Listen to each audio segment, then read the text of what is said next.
The cause of death entered into Cook County records was accidental gunshot wound. Cleaning a hunting rifle, November of 1905. Marshall Field Jr., age 37, son of the richest merchant in America, dying in his own bedroom on Prairie Avenue, Chicago. That was 120 years ago. The verdict has never been revised. What I want to do here is hold that document up against everything else we know about that week, because the surrounding evidence does not match what was filed. There is the question of why he was treated at home for 5 days, instead of at a hospital that was less than 2 miles away. There is the fact that he never gave a clear account of what happened, in 5 days of consciousness before the end. And there is what ran through Chicago in the weeks afterward. The story that placed him not at his Prairie Avenue mansion at all, but somewhere else entirely. Somewhere the Field family would have done almost anything to keep his name out of. The family denied it. The press eventually stopped printing it. Historians have spent 100 years unable to either fully prove or fully disprove it. His father was dead inside of 42 days. That part nobody disputes. Pneumonia in a New York hotel room. The papers used the word grief. The people closest to the family said it was simpler than that. They said the old man had stopped wanting to live. This is the Marshall Field story, and most films focus on the department store, the State Street building, the Macy's takeover in 2006, the Field Museum. All of that is in here, but it is not the spine of what I want to tell you. The spine is November of 1905, and what happens to a fortune of roughly $120 million when both the patriarch and his only son are dead inside of 6 weeks. The fortune passed over an entire generation. To a 12-year-old boy. In England. What we have is the document the family produced, the contradictions in it, the rumor that ran underneath it, and 120 years of historians who have never quite been able to close the file. Chapter 1. The Bullet on Prairie Avenue. The shot was fired in the late morning of November 22, 1905, inside the home of Marshall Field Jr. at 1919 Prairie Avenue, Chicago. Everything that follows is contested, that part is not. Marshall Field Jr. was 37 years old. He had grown up in his father's shadow, gone to Harvard but never finished, married into a Chicago brewing family, and built his own house directly next door to his father's at the age of 27. He had 3 children, a calendar full of social obligations, and a hunting trip to Wakefield, South Carolina, scheduled to leave that very evening. The household staff had been given the day off. That is the kind of detail that does not look strange until you start placing it next to all the other details. A man preparing for a long trip, his servants suddenly elsewhere. A loaded weapon in the bedroom of a house with no witnesses present. Somebody heard a gunshot from upstairs. The exact identity of who heard it is one of the things the record does not consistently report. Some accounts say a maid who had returned briefly to the house. Others say staff was summoned from elsewhere on the property after the wound was already discovered. The early reporting is fuzzy on this in a way that the early reporting on most major shootings of wealthy Chicagoans was not. What is consistent is what they found. Marshall Jr. was on the floor, conscious, bleeding heavily. A rifle was nearby. The first thing that happened was someone called Dr. Frank Billings.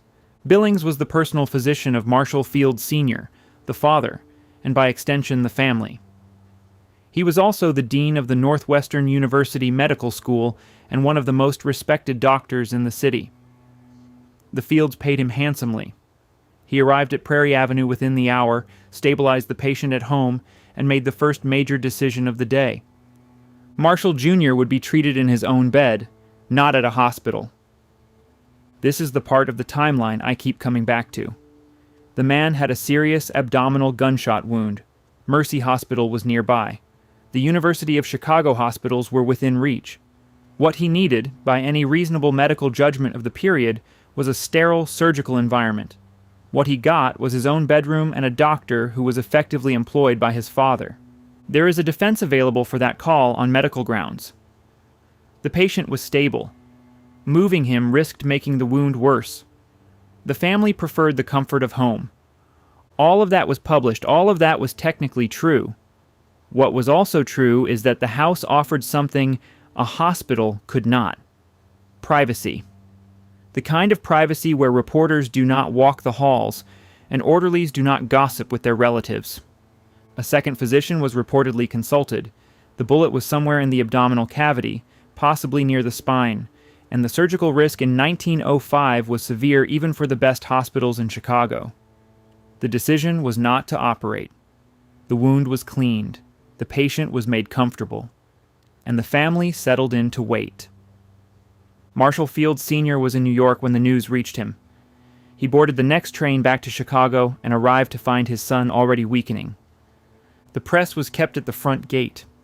What the family released was a single statement, repeated almost word for word for the next 5 days. The son had been preparing his hunting rifle for an upcoming trip. The weapon discharged accidentally while he was cleaning it. He had been wounded in the abdomen. The doctors were optimistic. Optimistic on the second day became guarded, then critical. By the 5th day, there was nothing left to say.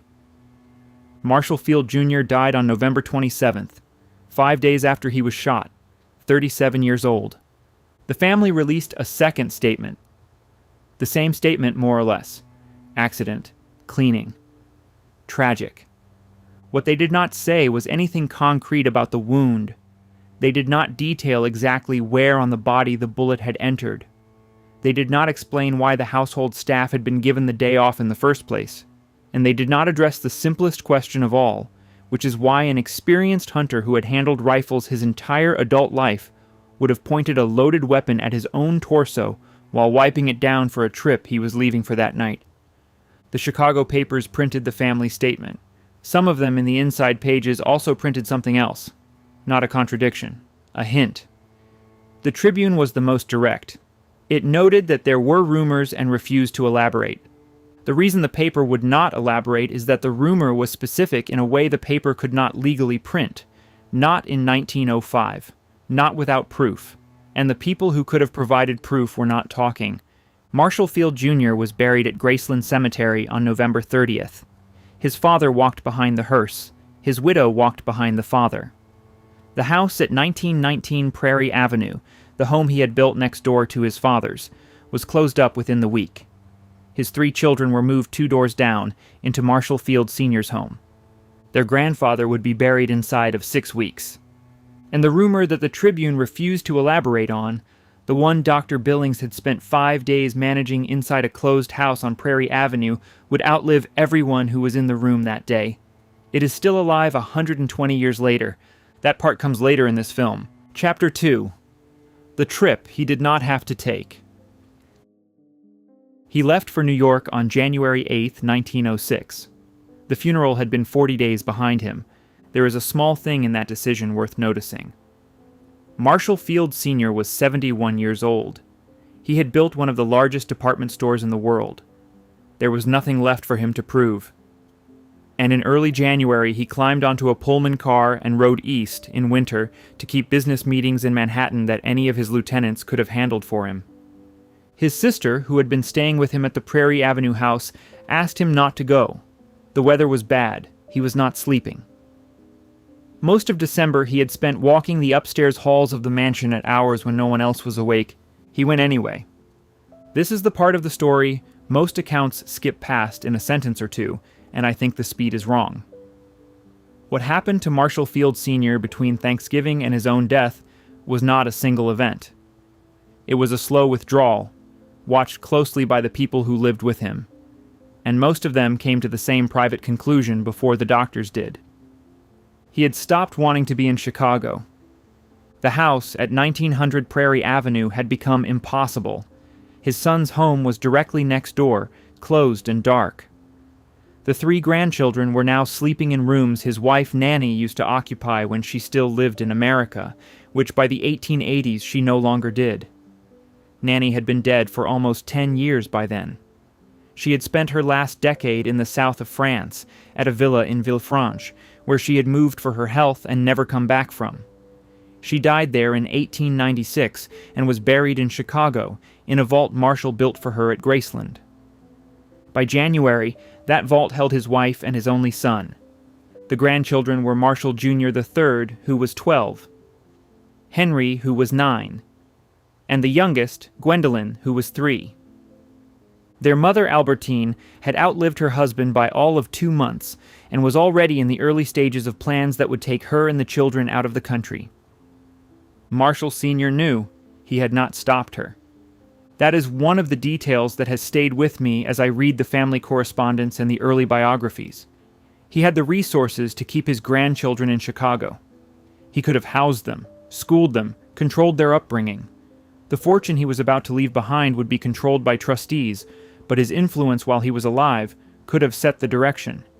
He chose not to use it. He let them go. In New York, he stayed at the Holland House on Fifth Avenue, his usual hotel. The meetings he had ridden east for were, depending on which account you read, either real business or a kind of structured distraction his lawyers had set up for him. He attended some of them. He skipped others. On the morning of January 12th, he was found in his suite with a high fever and difficulty breathing. The diagnosis was lobar pneumonia. In 1906, antibiotics did not exist. Pneumonia in a man his age was treated with rest, fluids, oxygen if available, and prayer. The major Manhattan hospitals could offer little more than the hotel could, and Marshall Sr. preferred to be in the suite. His physician, Dr. Frank Billings, the same man who had managed his son's wound 7 weeks earlier, traveled from Chicago to attend him.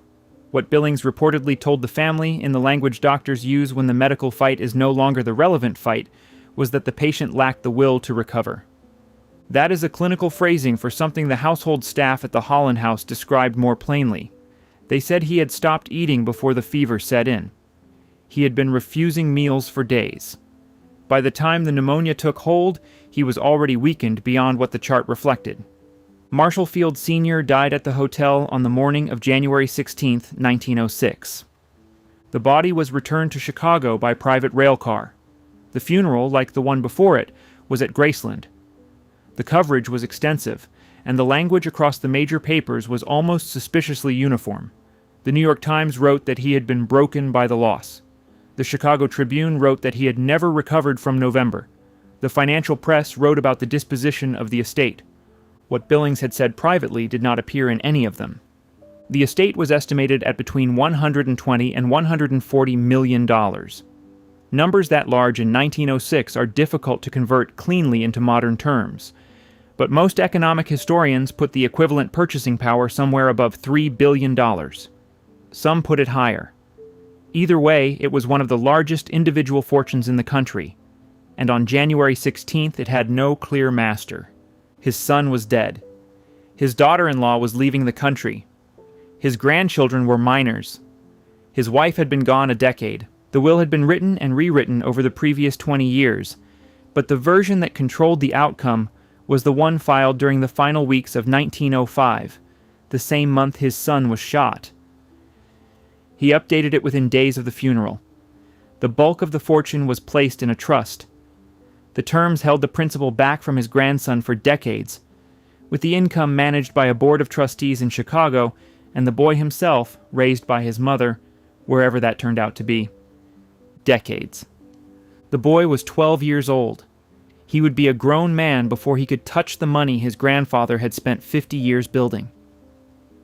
Until then, the assets would be managed by people he had never met, in a city he was about to leave, and the child himself would grow up somewhere the trustees had no jurisdiction over.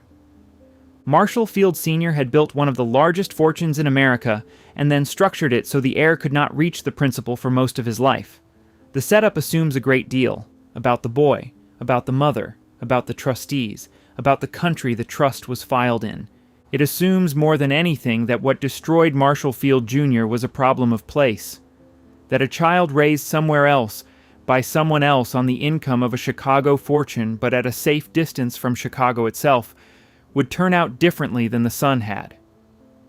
That was the bet, and the man making it would not live to see whether it paid out. In May of 1906, Albertine Field boarded a steamer with her 3 children and sailed for England. She would marry an English doctor named Maldwin Drummond within 3 years. The children would be raised in Sussex, schooled at Eton and Cambridge, and would speak with English accents for the rest of their lives.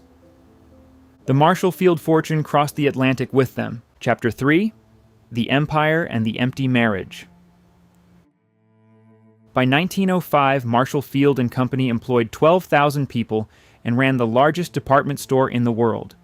The man who owned it slept alone in a house his wife had not lived in for 15 years. He was born in Conway, Massachusetts, in 1834. A farmer's son, one of 8 children. He left home at 17 for a clerk's job in a Pittsfield dry goods store, turned down a partnership at 21, and moved to Chicago in 1856 with $200 and a reference letter. He took a job at John V. Farwell's wholesale firm for $400 a year. By 1860, he was a junior partner. 5 years later, he had moved to Field, Palmer, and Leader. By 1869, Palmer was out and Marshall ran the largest dry goods house west of New York. Then on October 8, 1871, the Chicago fire started in a barn on DeKoven Street. The fire destroyed everything south of the river, his store included. What made him was what came after. Within hours of the flames dying down, he had wagons hauling salvaged goods to a streetcar barn that had not burned. He reopened there before the city had finished counting the dead. He wrote his New York and Boston suppliers asking for credit on goods he had already paid for and lost. Most said yes. Some offered more than he had asked for.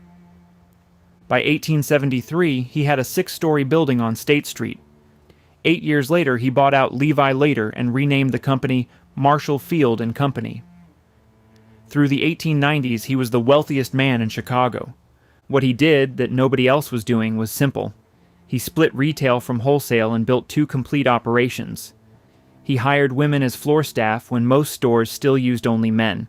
He instituted fixed prices instead of haggling, and he instituted returns. The phrase, "the customer is always right," probably came from one of his lieutenants, Harry Selfridge. But the policy that produced it was his. In person, he was almost the opposite of what you would expect.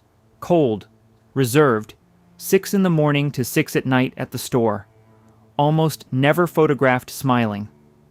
He had married Nanny Douglas Scott in 1863. She was the daughter of a Pittsburgh family with money that did not quite match his trajectory. By the early 1870s, he had commissioned Richard Morris Hunt, the architect who would later build Biltmore, to design the house at 1900 Prairie. 3 stories, mansard roof, red sandstone. A French chateau dropped onto the prairie. Prairie Avenue was already becoming Chicago's wealthiest street, the Pullmans down the block, the Glessners 4 houses south. The most famous event ever held inside the Field Mansion was a children's Mikado costume ball in 1886. The papers covered it for weeks. The parents were barely mentioned.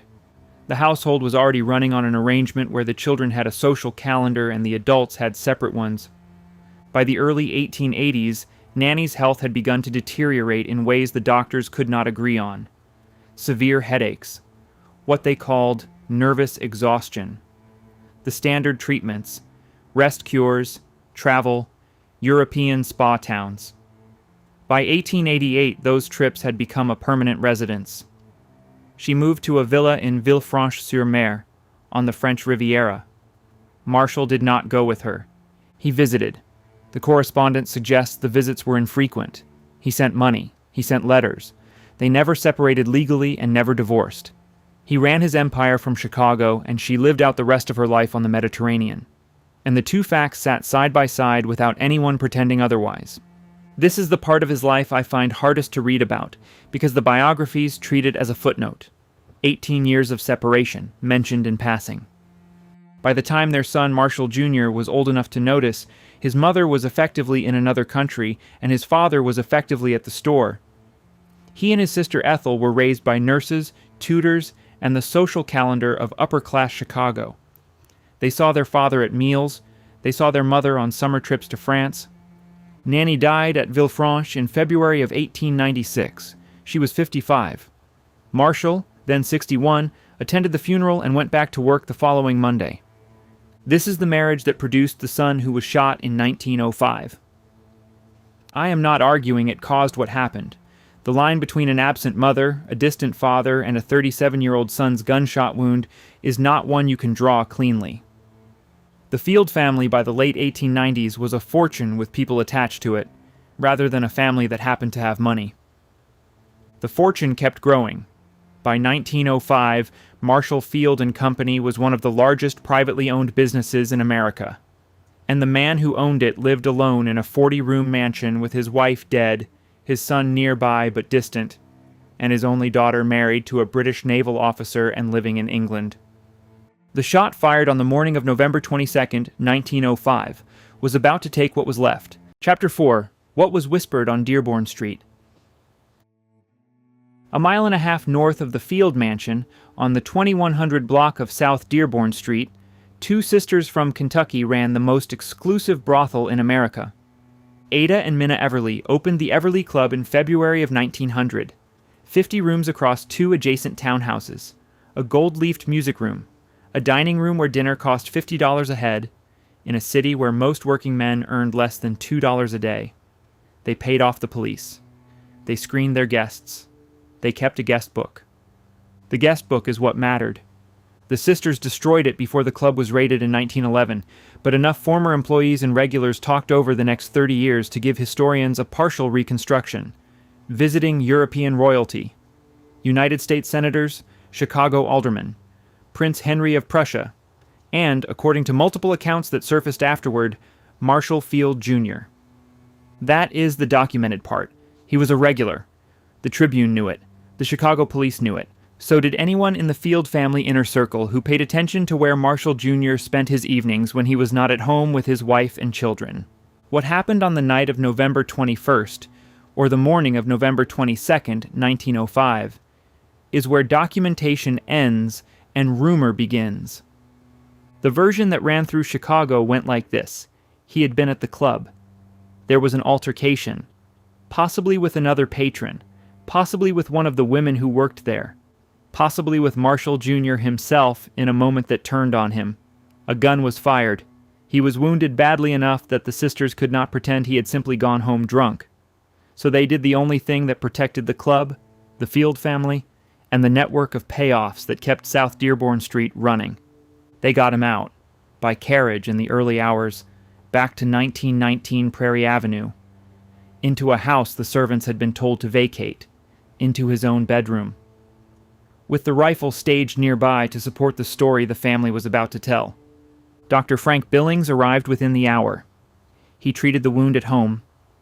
He did not transfer the patient to a hospital, and when Marshall Jr. died 5 days later, the cause of death entered into the official record was accidental gunshot wound while cleaning a hunting rifle. I want to be precise about what the rumor is and is not. It is not proven.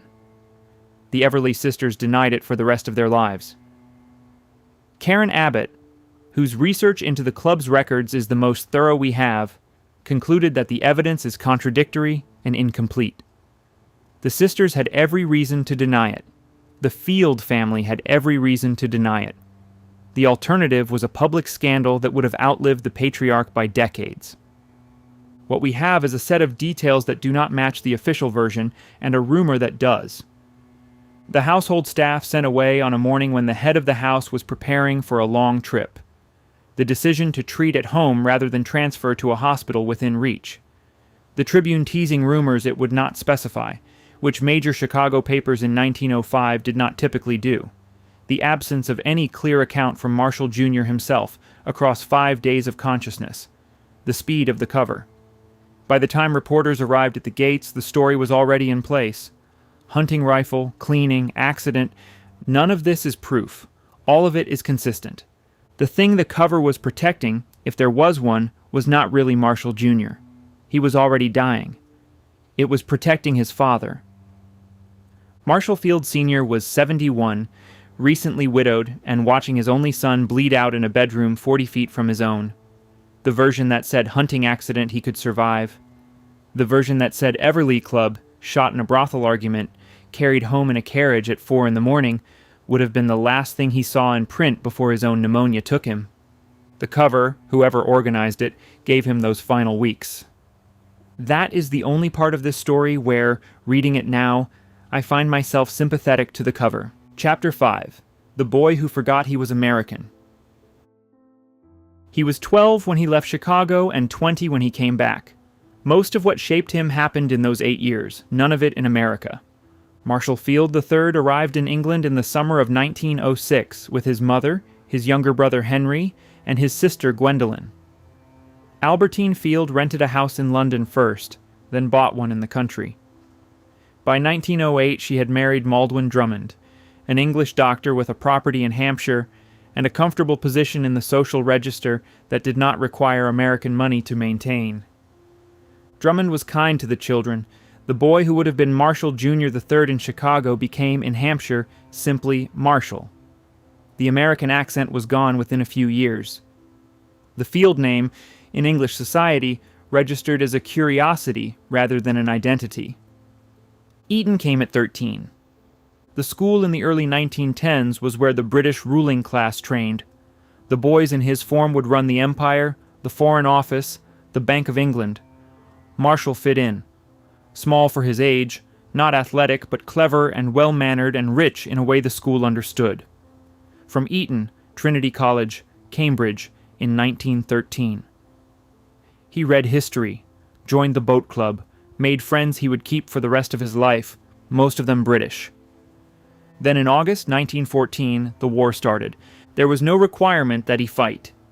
He was American, 20 years old, and a steamer to New York would have ended any obligation.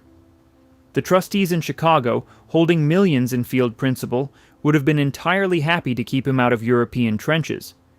He enlisted in the British Army. This is the part of his life that tells you the most about what his grandfather's bet had produced. He commissioned into a British cavalry regiment as a second lieutenant. He served on the Western Front. By the time the armistice came in November 1918, he had finished as a captain, having spent 4 years fighting for a country that was not legally his, in a war the United States had only entered in the final 18 months. In the middle of it, on a wartime leave in February 1915, he married Evelyn Marshall in New York. She was American. He was 21. He returned to the front within weeks of the wedding. After the armistice, Cambridge again, to finish the degree. Graduated 1920. He was 26. He had a British education, a British accent, British friends, and an American wife. The Drummonds had built him a life in England that fit him better than the one he had been born into. The trustees in Chicago were managing his money perfectly well without him. He went home anyway. Marshall Field III returned to the United States in late 1920. He moved with Evelyn into an apartment in Manhattan and began the slow process of figuring out what an American he no longer recognized was supposed to do with a fortune that had been waiting for him since he was 12. The trust would not give him principal control for years yet, but the income alone put him among the wealthiest young men in America. He had no occupation. The grandfather who had built the fortune had been dead for 15 years. The father who would have taught him the business had been dead for 16. So he did the thing wealthy young Americans of his generation were supposed to do. He bought a country estate. It was on Long Island, on the North Shore, roughly 1,700 acres on a peninsula called Lloyd Neck. The architect was John Russell Pope. The name came from the Matinicock word for the place, Caumsett. Construction began in 1921 and finished, building by building, by 1928. It was the first thing in his adult life he had built rather than inherited. It was also the last place he could pretend, for stretches of weekends in the summer, that his grandfather's bet had paid off. That a Chicago fortune raised in England, brought home, and parked on a Long Island peninsula could buy a quiet life unconnected to the trust law and the cover-ups that had produced it. The pretense lasted about 10 years. Chapter 6. Caumsett. The estate was bigger than the village it sat next to. Lloyd Neck in the 1920s had a few hundred year-round residents, a small harbor, and the kind of North Shore Long Island geography that wealthy New Yorkers had been buying up for 2 decades. Marshall Field III bought roughly 1,700 acres of it, most of the peninsula.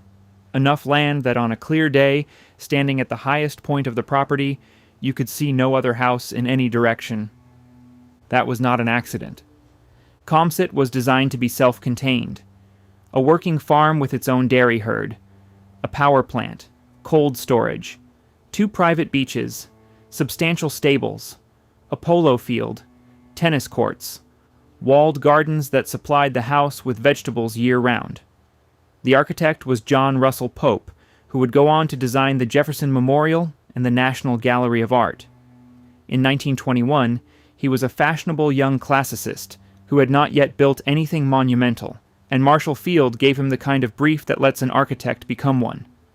The main house was Georgian, brick, restrained by the standards of what other heirs of his generation were building on Long Island. 40 rooms, which on the Gold Coast in 1928 was almost modest. The Vanderbilts and the Phippses and the Pratts were building things 3 times the size, and Marshall, who could have outspent any of them, deliberately did not. The size of the land was where he made his statement. You could ride for 2 hours on Caumsett and not cross your own boundary. You could walk to the beach and not see another person. You could host weekends for 40 guests and never feel crowded because the buildings were arranged across the property like a small village, with the main house at one end, the guest cottages at another, the working farm at a third. The geography did the social work that grand architecture had done for his grandfather. This is the part of Marshall Field III that the standard biographies handle badly. He was not building a Newport cottage. He was not building a Fifth Avenue mansion designed to be photographed for town and country. He was building a place where a very rich man could disappear from his own century. The dairy was working. The polo field was working. The walled gardens fed the house. None of them needed to. Caumsett was an estate in the agricultural sense of the word, not the social one. He moved in permanently in 1928. The next decade, he tried to figure out what to do with himself. The trust income was there. The marriage to Evelyn Marshall was already strained, partly by his English upbringing and partly by her expectation that an heir of his magnitude would produce more public life than he was inclined to. They divorced in 1930. That same year he married Audrey James Coates. That marriage lasted 4 years. In 1936, he married Ruth Pruin and stayed married to her for the rest of his life. He started giving money away. This is the part where Marshall Field III becomes a progressive in the public record. He founded the Field Foundation in 1940. He backed civil rights organizations decades before it was fashionable.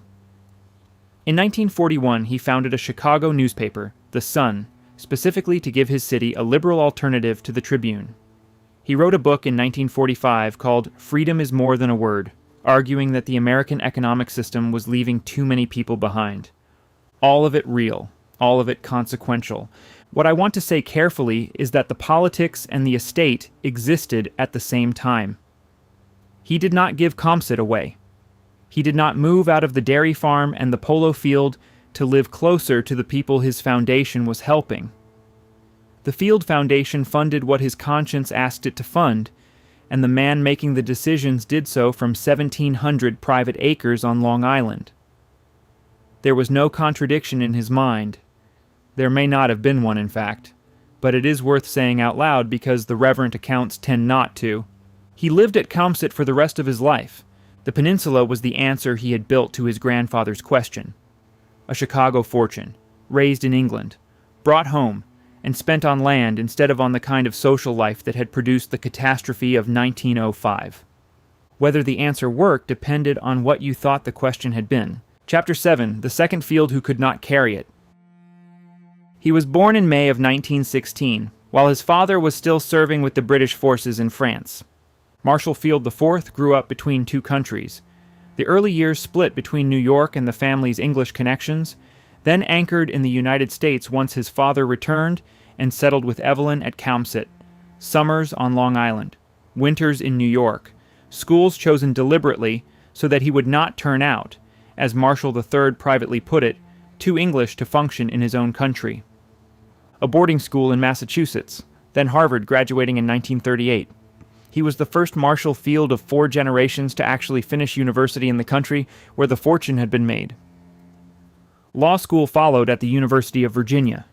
He joined a Manhattan firm. This was already a quiet rebellion. The grandfather had been a clerk who rose through retail.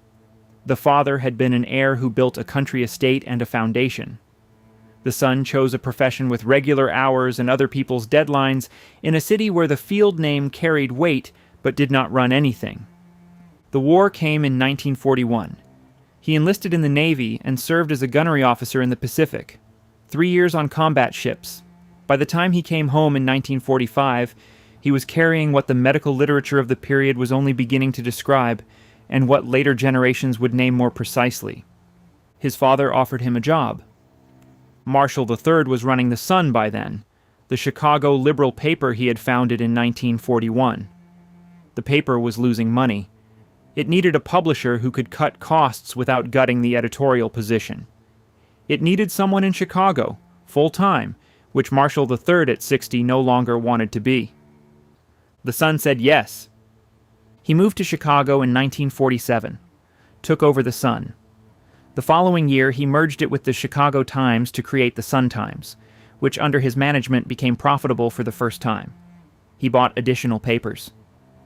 By the early 1960s, Field Enterprises owned the Sun-Times, the Chicago Daily News, the World Book Encyclopedia, and a chain of broadcast stations. He did the job for nearly 20 years. This is the part of his life the biographies tend to compress, because what he was doing was unglamorous. The work of a publisher, meetings about advertising rates and union contracts and circulation, hiring and firing editors, reading his own papers every morning and calling the city desk when he found errors. The Field name had been associated for 2 generations with retail empire or public philanthropy. He associated it in the 1950s with newsroom budgets and printing plant negotiations. The marriages did not last. The first to Joanne Bass ended in 1950. The second, to Catherine Tenney Fanning, lasted 13 years before ending in 1963. He married Lorraine Cooney early in 1965, less than a year before his death. There were children across the marriages, raised mostly by their mothers. The Depression had been there a long time before anyone outside the family used the word. He was treated, according to the biographical record, throughout the late 50s and the early 60s. The treatment in that period combined barbiturates, prescribed for sleep and anxiety, with the early generation of antidepressants that did not yet do what later medications would do. The condition was managed. There were stretches when he was effectively well, and stretches when he was not. He worked through all of it. The point worth making is that this was not a man who was failing. The Sun-Times under his leadership won Pulitzers. The Daily News retained its national reputation. Field Enterprises, when he died, was one of the largest privately held media operations in the Midwest. He was good at the job. He kept doing it. He died on September 18, 1965, 49 years old. The cause of death entered into the record was accidental overdose of barbiturates. The family did not contest the official version. The Tribune this time did not print rumors. The man who had spent nearly 20 years running Chicago newsrooms was given the kind of obituary his own papers would have written. Respectful, specific about the work, quiet about the diagnosis that had been managed for a decade. 60 years after his uncle died on Prairie Avenue, another Marshall Field had died under circumstances the family chose not to elaborate on. By then, almost nobody outside the family noticed. Chapter 8, The Demolition. In 1955, a wrecking crew arrived at 1900 Prairie Avenue and took the house down. The Marshall Field Senior Mansion had stood for 82 years. Hunt's design, the red sandstone, the second-floor ballroom that had hosted the 1886 Mikado costume ball, and almost nothing of consequence afterward. The family had not lived in it since 1912, when Marshall Jr.'s widow, Albertine, by then long since remarried and English, sold it. It had passed through several institutional uses. By the early 1950s, it was vacant, deteriorating, and surrounded by a Prairie Avenue that was no longer the address it had been. The decision to demolish was made by the company that owned it. There was no preservation movement on Prairie Avenue then. Most of the great mansions of the street had already come down. The Pullman House was gone. Half the block was warehouses or empty lots. The Glessner House, 4 doors south, would survive only because a small group of architects intervened the same year. The Field Mansion did not have anyone willing to intervene. What happened next was the kind of thing American cities did to themselves in the 1950s without much thought.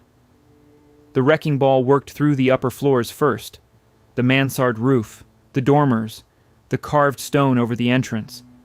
By the end of the week, the site was a pile of rubble. Within a year, the lot was cleared, and the bricks were sold for fill. There is a photograph from the demolition. The front facade is half down. You can see into the second floor, where the ballroom used to be. The wallpaper is still on the interior walls. From a distance, in the photograph, you can see that the building was hollow long before the wrecking ball reached it. That is the image I want you to hold, because everything else in this chapter sits underneath it. By 1955, when the mansion came down, the Field family's relationship to Chicago was already nearly over. Marshall III had been dead a year. The Caumsett operation on Long Island was being scaled back. The Sun-Times in Chicago was running profitably under Marshall IV, who had 10 years left in him, though nobody knew that yet. The State Street store was still trading under the Marshall Field name and would continue to do so for another 51 years. But the family itself had moved on. Marshall IV's children, including Marshall V, were being raised in a suburban Chicago that had nothing to do with Prairie Avenue. The grandchildren of Marshall Field Sr. were Long Island people, or New York people, or English people. None of them lived in the city the fortune had been made in. None of them would. Marshall V took over Field Enterprises after his father's death in 1965. He ran it for almost 20 years. In 1984, he sold the Sun-Times to Rupert Murdoch, a decision that was bitterly criticized in Chicago and that ended his family's presence in Chicago journalism. He sold the rest of Field Enterprises piece by piece through the late 1980s and the 1990s. By the time he was finished, the Field name was no longer attached to any operating business. In 2005, Federated Department Stores bought the chain that owned Marshall Field and Company. The following year, every Marshall Field store in the country was rebranded as Macy's. Chicagoans protested. Petitions were circulated. The State Street flagship, the building Marshall Field Sr. had built after the Chicago fire, and that had been the headquarters of his empire for over a century, became a Macy's overnight. The clock on the corner of State and Washington still says Marshall Field, because the city designated it a landmark. The building still has Field's name on the cornerstone. Inside, the merchandise is Macy's. What survived, then, is a peculiar list. Caumsett survived because Marshall III's widow, Ruth Pruitt Field, arranged its sale to New York State in 1961.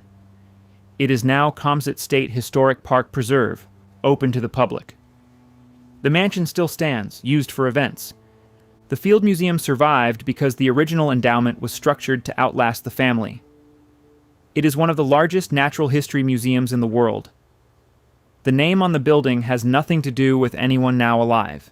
The Field Foundation survived for decades, funded civil rights work into the 1980s, and then dissolved when Marshall III's sons concluded that the original mission had been accomplished, and the remaining money should go to other causes. The State Street store survived as a building, not as a name. The Prairie Avenue mansion did not survive at all. That is what was left when the family the demolition crew worked for was no longer the family the demolition crew thought it was.